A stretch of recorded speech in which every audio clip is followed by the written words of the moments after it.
Students and welcome back to ICT channel. तो आज के इस वीडियो में हम फुटप्रिंट्स विदाउट फीट का first chapter triumph of surgery के क्वेश्चन आंसर्स को डिस्कस करेंगे। तो पिछली वीडियो में मैंने आपको first chapter triumph of surgery का जो पूरा स्टोरी है वो एक्सप्लेन किया था।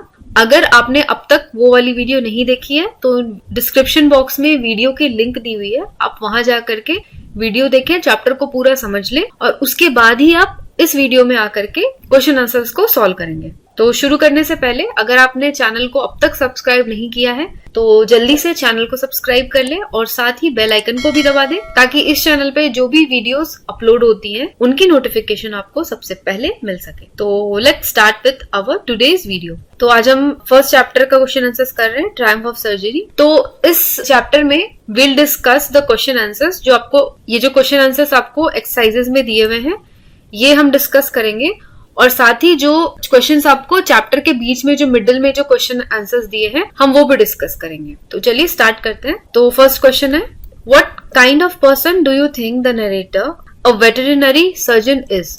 Would you say he is tactful as well as full of common sense? Tactful यानी कि जो हर एक सिचुएशन में उसका कोई ना कोई वो सोल्यूशन निकाल लेता है, कोई भी प्रॉब्लम हो तो सोल्यूशन निकाल लेता है और उसको अच्छे से मैनेज करते हैं, तो उसको टैक्टफुल बोलते हैं। तो यहाँ पे आपको क्या बताना है कि आपको क्या लगता है कि जो वेटरनरी सर्जन था, जो ऑथर है बेसिकली, वो किस तरीके की पर्सनालिटी है, कैसे पर्सन है, और अब क्या कहोगे कि क्या वो टैक्टफुल और कॉमन सेंस से भरे हुए इंसान है या नहीं, कैसे कह सकते हो आप? The narrator a veterinary surgeon is a capable and wise doctor. He handles tricky properly, which shows that he is sincere about his profession.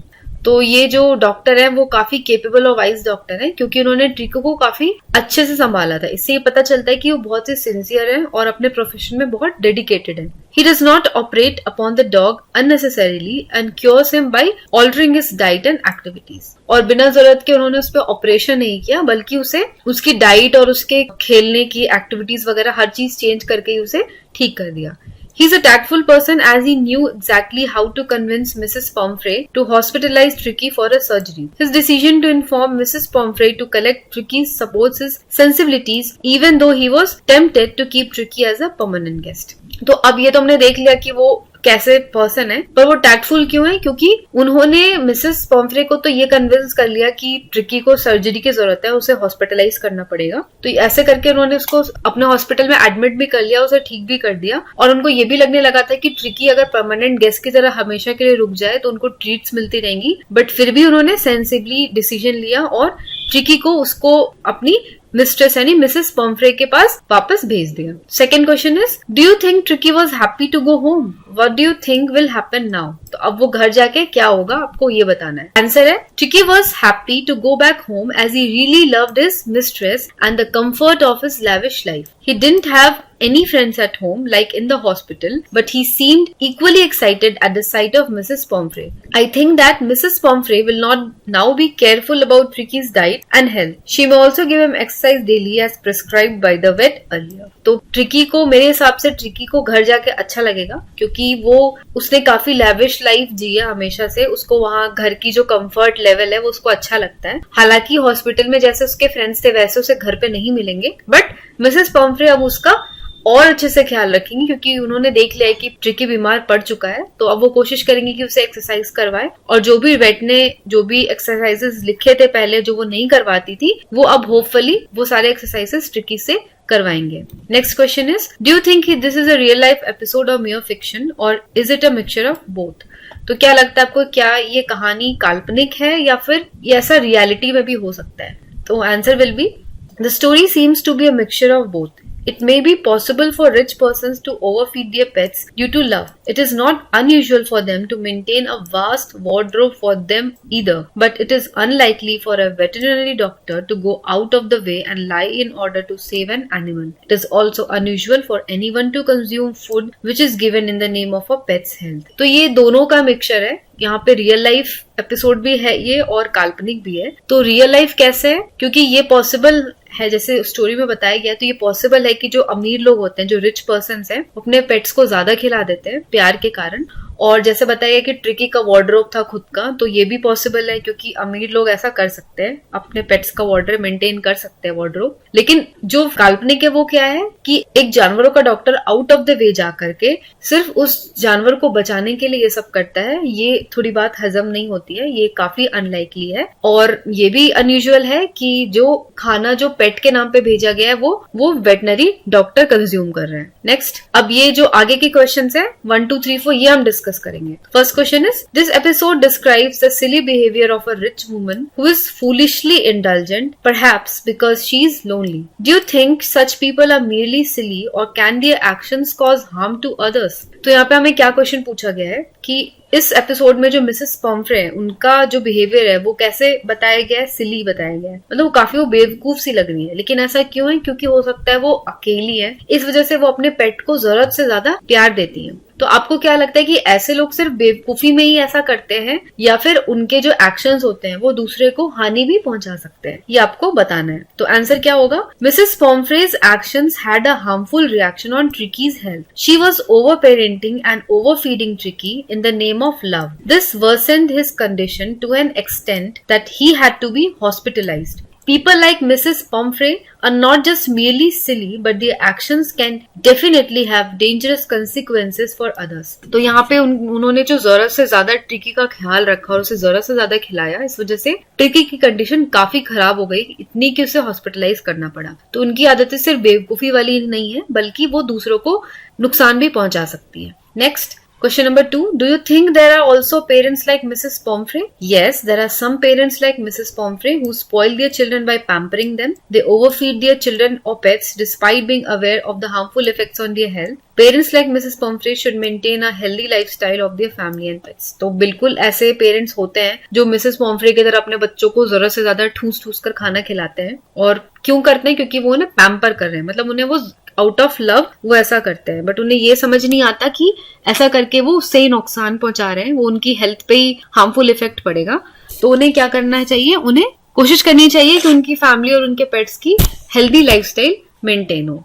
Next, question number 3, what would you have done if you were first a member of the staff in Mrs. Pomfrey's household? मतलब आप ऐसे situation में क्या करोगे अगर आप क्या होते? A member of the staff in Mrs Pumphrey's household, यानी जो मिसेस पॉम्फ्रे के जो घर में जो मेड्स हैं, जो सर्वेंट्स हैं या जो भी स्टाफ हैं, अगर उनमें से एक होते तो, या फिर अ नेबर, उनके एक नेबर होते तो, what would your life have been like in general? तो फर्स्ट सिचुएशन हम पहले लेंगे, a member of the staff. If I were a member of the staff in her household, I would have not followed Mrs. Pomfrey's command to feed Tricky blindly. In fact, I would have fed him according to the vet's advice. I would have also skipped sending the unnecessary stuff like toys, cushions, etc. to the hospital.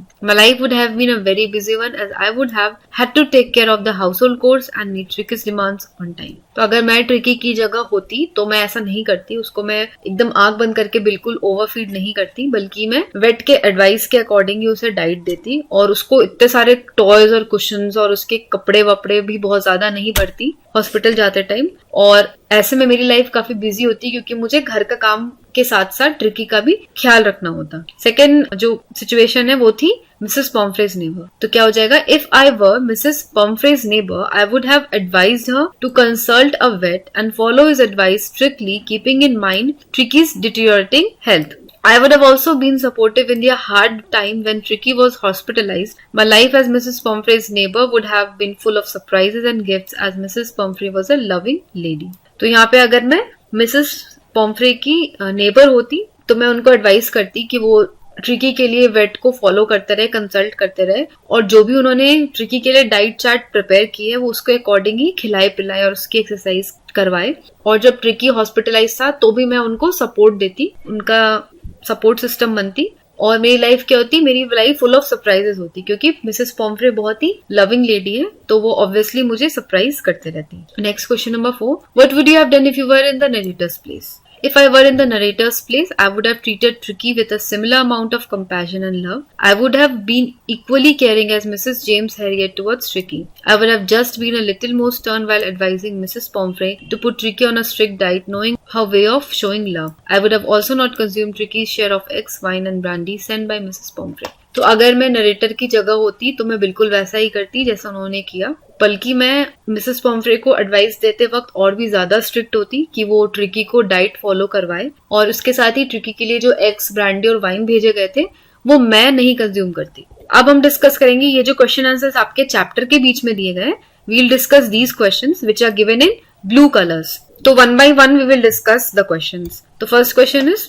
Why is Mrs Pumphrey worried about Tricki? Mrs Pumphrey is worried about Tricki because he is unwell, he has refused to eat food and had bouts of vomiting. She feels that he is suffering from a serious health issue such as malnutrition. तो यहाँ पे Mrs tricky इसलिए worried है क्योंकि tricky ने कुछ भी खाने पीने से बिल्कुल मना कर दिया, वो कुछ नहीं खा रहा है, वो एक जगह पड़े रहता है और वॉमिट कर रहा है, तो उन्हें ऐसा लगता है कि उसे कुछ सीरियस डिजीज हो गई है, ये वो खाना ठीक से नहीं खा रहा है, इसलिए वो माल नरिश्ड है। Next question is, what does she do to help him? Is she wise in this? Obviously not. Mrs Pomfrey starts giving him extra snacks like malt, cod liver oil and Horlicks apart from his main meals to improve his condition. तो क्या करती हैं, उसकी help करने के लिए वो उसे एक्स्ट्रा स्नैक देती हैं, जैसे कि माल्ट, कॉड लिवर ऑयल और हॉर्लिक्स। उससे मतलब वो मेन मील्स यानी जो उसका खाना है, जो उसकी खुराक है, वो तो देती है, ये सब एक्स्ट्रा देती है ताकि उसकी कंडीशन इंप्रूव हो, क्योंकि उन्हें लगता है कि वो माल नरिश्ड है। She also continues to satisfy sweet tooth with cream cakes and chocolates. She does not give him any exercise considering his listlessness